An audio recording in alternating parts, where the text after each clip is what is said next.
माझ्या मनात तसं काही एक नाही आहे. तुमच्या मनात काय आहे काय नाही ते तुम्हाला माहिती, पण पुन्हा जर का असं वागलं तर माझ्या मनात काय आहे ते वळखून घ्या. अरे म्हणजे आपलं नाटक सक्सेस झालं असं म्हणायला हरकत नाही. सक्सेस काय, अरे सुपर डुपर हिट झालंय अरे तुझ्यामुळे झालंय सगळं. तो राहुल देशपांडे जर इथे राहणार असेल तर मी इथे राहणार नाही. इथे राहणार नाही म्हणजे? अगं जाणार कुठं? मंजित म्हणतो की तो लग्न करणार तर स्वखर्चाने स्वबळावर. कसला नालायक करताय? तुझे बाबा पैसे देतात ते घ्यायचे ना, त्यात लाजायचं काय? वेळ आली की परत करून टाकायचे. मला माफ करा. डोकं वाकवून नीट हात जोडून माफी माग. शर्मिलाबाई मला माफ करा. आता हे सगळं कशासाठी? शर्मिला आज यांना राखी बांधणार आहे.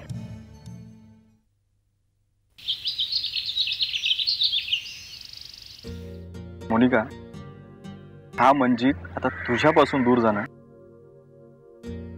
शक्य नाही. भले जग इकडचं तिकडे होऊ दे.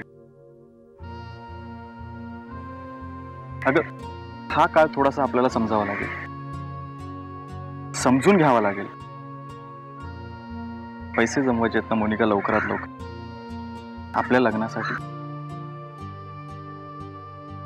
म्हणून मला दिवसाचे 24 तास काम करायला लागेल. प्लीज अंडरस्टँड मी.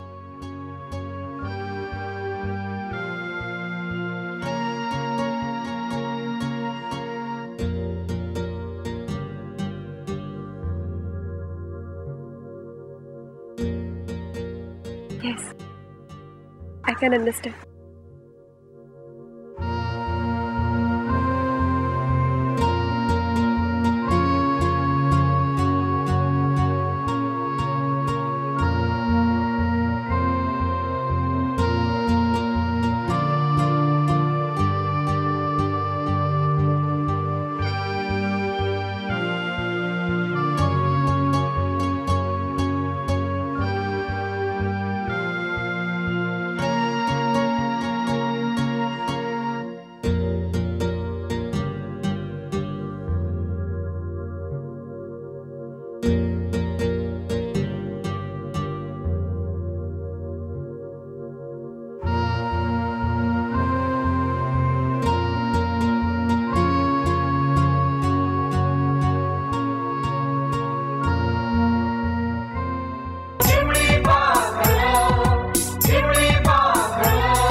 आवा चा.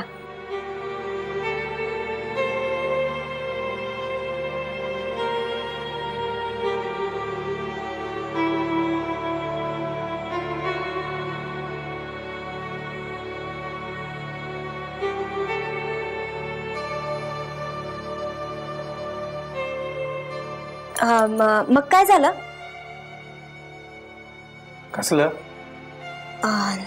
नाही म्हणजे ते हे तुम्ही राहुल संग बोलले? हो बोललो. काय बोलले? स्वाती, मी तुला हे सगळं सांगायचं का? मी त्याच्याबरोबर काय बोललो, त्याला काय शिव्या दिल्या, त्याची कॉलर पकडली, त्याला चिडताय कशा पाहिजे? मी आपलं असंच काय असंच? राहिलं नाही विचारत काय बी. तुम्ही चहा घ्या की, चहा घ्या.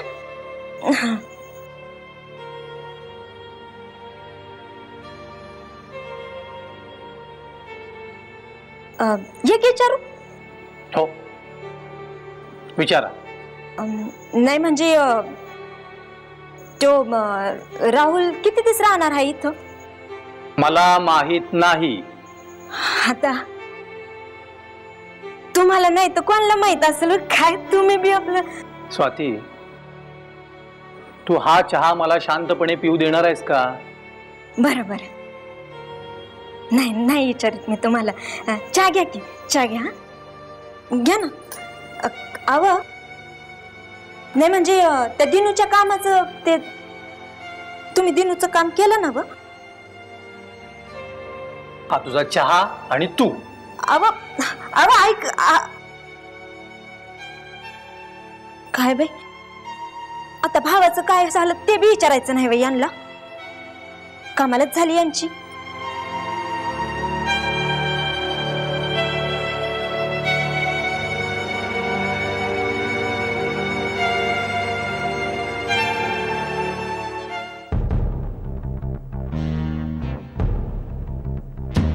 अहो हे काय पेपर काय वाजताय? ऑफिसला नाही जायचं का?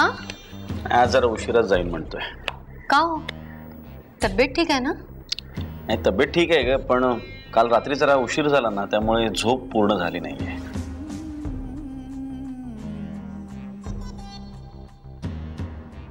खरं तर मी काल रात्रीच विचारणार होते, पण इतकी रात्र झाली होती म्हणून नाही विचारलं. इतका उशीर का झाला काल ऑफिस मधनं यायला? नाही काम होतं जरा. इतक्या रात्रीपर्यंत ऑफिस मध्ये काम? नाही नम्रता, ऑफिसचं काम नव्हतं, पर्सनल काम होतं. पर्सनल काम?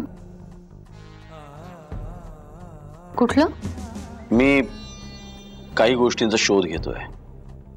शोध? कसला? प्रतीकच्या संदर्भातल्या काही गोष्टींचा मी शोध घेतोय. अहो रात्री अपरात्री असं भटकून शोध घ्यायला तुम्ही पोलीस किंवा डिटेक्टिव्ह आहात का? गप ग नम्रता, काहीतरी बोलू नको. काहीतरी नाही, मी बरोबर बोलतेय. हे बघा, तुम्ही असं रात्री अपरात्री कुठे जात जाऊ नका. त्यापेक्षा एखाद्या एजन्सीला किंवा डिटेक्टिव्ह कडे का नाही ही कामगिरी सोपवत तुम्ही? नाही नम्रता, या गोष्टींकरता मी कुठल्याही एजन्सीवर किंवा कुठल्याही व्यक्तीवर अवलंबून राहणार नाहीये. या गोष्टींचा मीच छडा लावणार आहे. मीच.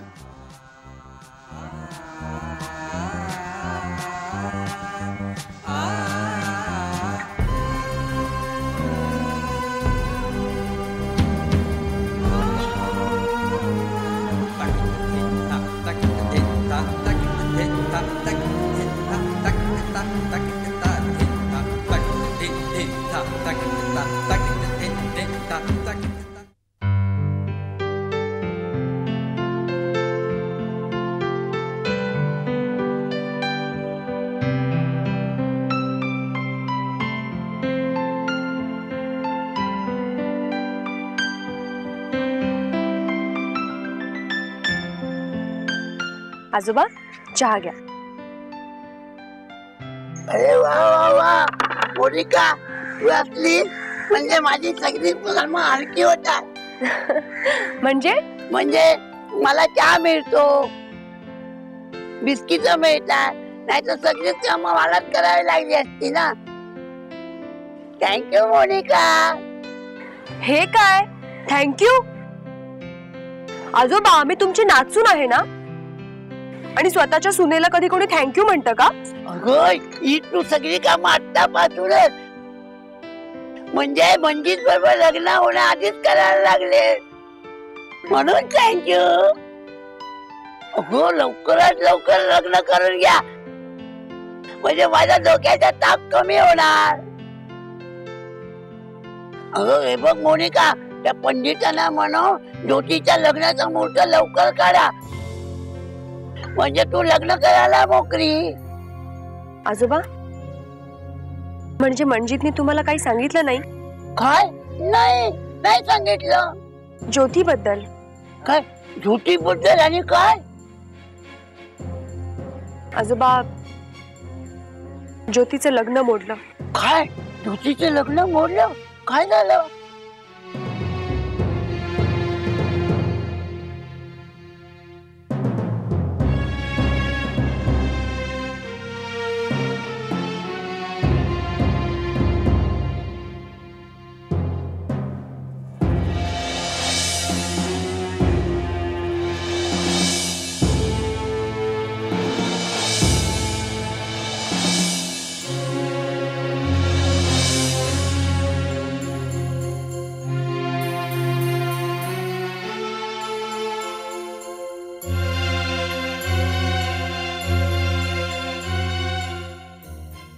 अरे बापरे, हो वाईट वाटतं.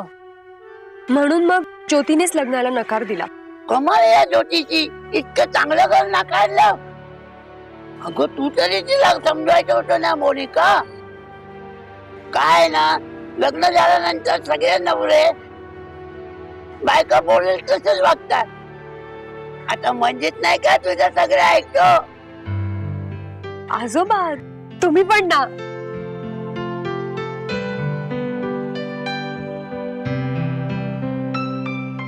लाजली वाटतं, लाजली.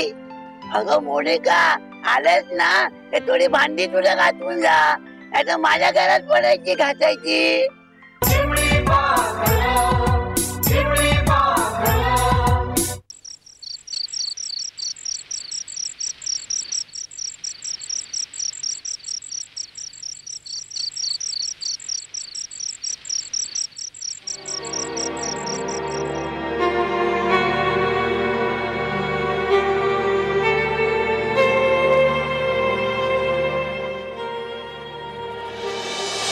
ए ज्योती, अगं येत्या रविवारी पणशीकर आणि त्यांचा मुलगा समीर पाहायला येणार आहे तो तुला. म्हणजे हे स्थळ नक्की करायचं ठरवलंय तुम्ही? अगं काय हरकत आहे, हे बघ आपण पाहायचा कार्यक्रम करूया. तुला समीर पसंत नसेल तर तसं सांग. तू समीरशीच लग्न कर असं कोण जबरदस्ती करणार आहे का तुला? अगं आई, पण त्याचं प्रोफेशन, आपल्या सागरचं काय झालं बघितलंस ना तू. ह्याच सरगमरावकडे तो समीर सुद्धा नोकरी करतो आणि सागरने दिलेलं कॅरेक्टर सर्टिफिकेट आपण मान्य करायचं, हे रिस्की नाही का वाटत तुला? पण मला तो आवडला तरी मी माझं मत मांडणार आहे. मत? सागरचं हे असं झालेलं पाहून फिल्म इंडस्ट्रीच्या माणसाशी मी लग्न करणं अशक्य आहे. तुला माहितीये, सागर समीरची खूप स्तुती करत होता. बाबांनीही समीरची बाहेरून माहिती काढली आणि ज्यांनी ज्यांनी त्याच्याबद्दल सांगितलं त्या सगळ्यांनी चांगलंच मत व्यक्त केलं. मान्य आहे मला. मला सांग मोनिका, एखाद्या पुरुषाला सुपारीच्या खंडाचंही व्यसन नसेल याचा अर्थ त्याला बाईचंही व्यसन नसेल असा अर्थ लावायचा का?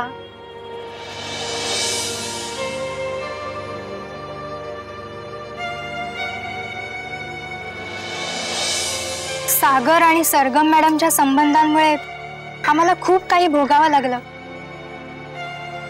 अविदादा आणि माधुरी वहिनीचा तर डिवोर्स होईल अशी परिस्थिती निर्माण झाली होती. सुदैवाने तसं काहीही घडलं नाही. पण एकंदरीत ह्या सगळ्या प्रकरणामुळे मला तुमच्या फिल्म इंडस्ट्रीचा तिटकारा वाटू लागलाय. असंही तुमच्या ग्लॅमरचं, प्रसिद्धीचं मला कधीच कौतुक वाटलं नाही. आणि माझा नवरा याच इंडस्ट्रीतला असेल असं मला चुकूनही वाटलं नव्हतं. ज्योती, सागर आणि सरगम मॅडम मध्ये जे काही संबंध होते ते मी अगदी जवळून बघितले. त्यामुळे त्यांच्यामध्ये जे काही झालं, इनफॅक्ट मीडियाने जे काही उठवलं ते सर्व पूर्वनियोजित होतं. प्रसिद्धीसाठी केलेला तो एक स्टंट होता. त्यामुळे प्रत्यक्षात सागर आणि सरगम मॅडम मध्ये असे अनैतिक संबंध कधीच नव्हते. नसतीलही, पण सगळ्या जगासमोर जे दृश्य आलं त्यामुळे सागरचं आयुष्य उद्ध्वस्त झालंच ना. आई वडील भाऊ बहीण सगळे असून सुद्धा कोणीही नसल्यासारखंच झालं. मी माझ्या डोळ्यांनी माझ्या भावाचं आयुष्य उद्ध्वस्त होताना पाहिलंय. आणि असं असताना ह्या फिल्म इंडस्ट्रीतल्या माणसाशी मी लग्न कसं करू? ज्योती, मी पडद्यामागे राहून काम करणारा माणूस आहे. त्यामुळे अशा गॉसिपमध्ये माझं नाव अडकलं जाणं कधीच शक्य नाही. आणि खरं सांगू, इंडस्ट्रीतल्या या ग्लॅमरचं मला कधीच अट्रॅक्शन नव्हतं. इनफॅक्ट गरजही वाटली नाही. त्यामुळे तुला जर असं वाटत असेल की सागरप्रमाणे माझंही नाव गोवलं जाईल तर तुझी भीती व्यर्थ आहे.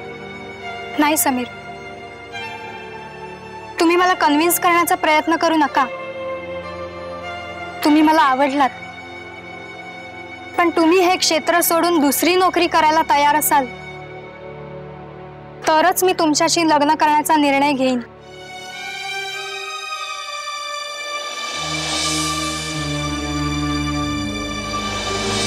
ज्योती, काय ठरवलंस तू?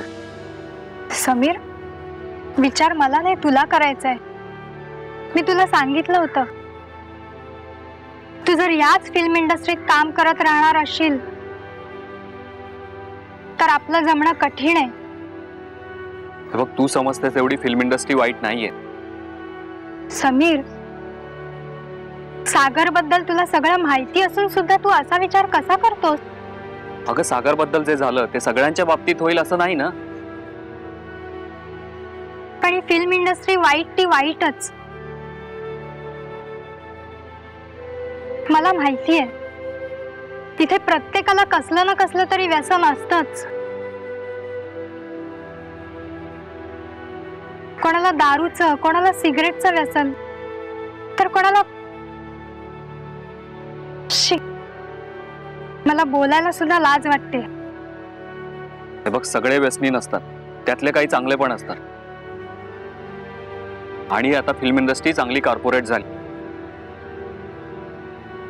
मला असं वाटतं की आपण ज्या नजरेने जगाकडे बघतो ना, जग आपल्याला तसंच दिसतं. आणि काय झालंय की सागरचं प्रकरण झाल्यापासून फिल्म इंडस्ट्री बद्दल ते सगळे वाईट विचारच तुझ्या मनात भरलेत. हे बघ, मला असं वाटतं की हा जो वाईटपणाचा चष्मा आहे ना, तो काढून एकदा बघितलंस ना की त्यातला चांगुलपणा पण तुला दिसेल. प्लीज समीर, तू मला ह्या इंडस्ट्री बद्दल लेक्चर देऊ नकोस. मी तुला एकदा सांगितलंय, तू जर इथेच काम करत राहणार असशील तर मी लग्न करणार नाही तुझ्याशी. ठीक आहे.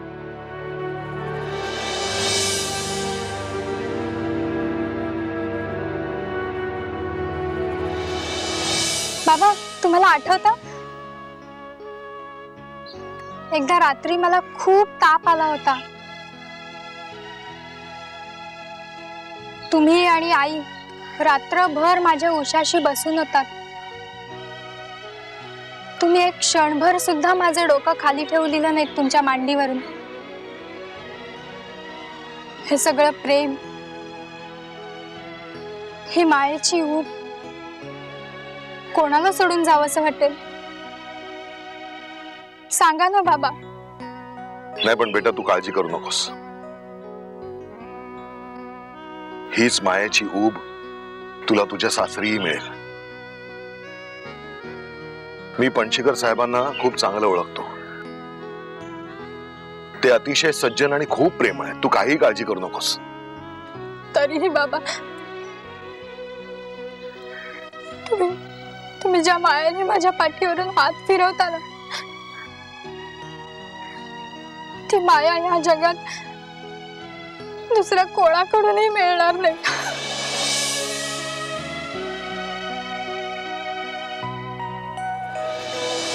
त्यांना त्यांची एक फिल्म अमेरिकेमध्ये शूट करायची आणि त्यांचं हे प्रोजेक्ट मला त्यांनी दिलंय.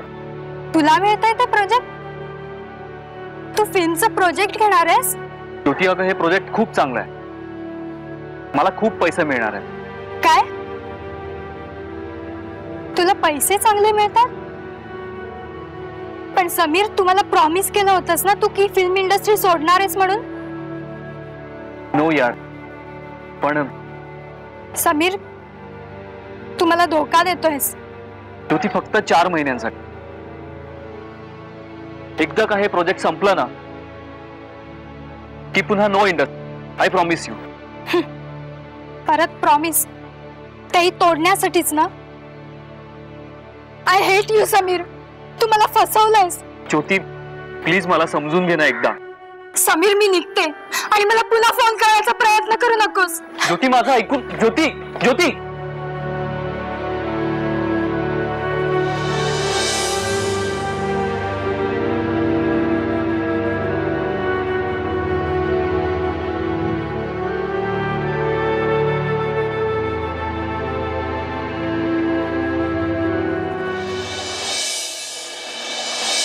काय खरं म्हणजे ते तुमचं चालतं ना, प्रतीकचं आणि तुमचं ते सगळं नाटक, ते सगळं खोटं आहे ना?